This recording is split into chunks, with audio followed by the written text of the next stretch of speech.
ungatolea kwa pasi nerufaro rwese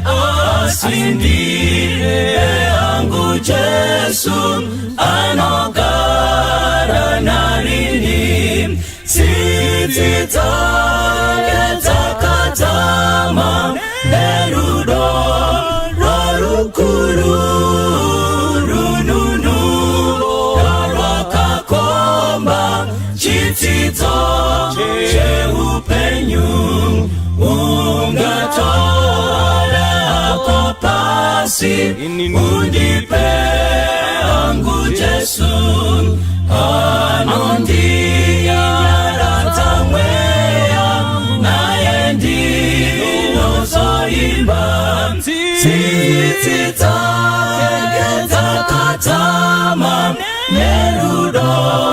rorukuru rununu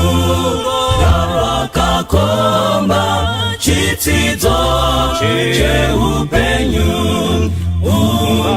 ungatolea kwa pasi unipe yangu Jesu ndione kufara kwake kondifata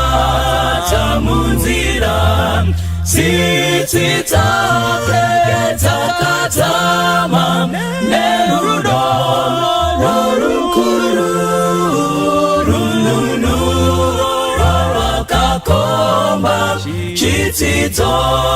cheupenyu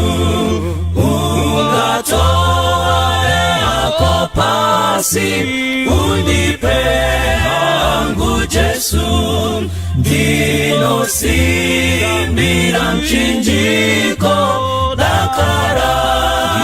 imuone sititakatama nerudo rorukuru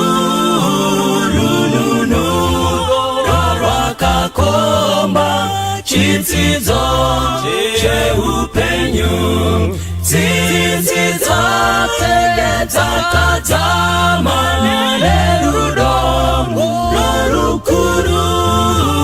rununu rwakakomba chitito cheupenyu rununu rwakakomba chitito cheupenyu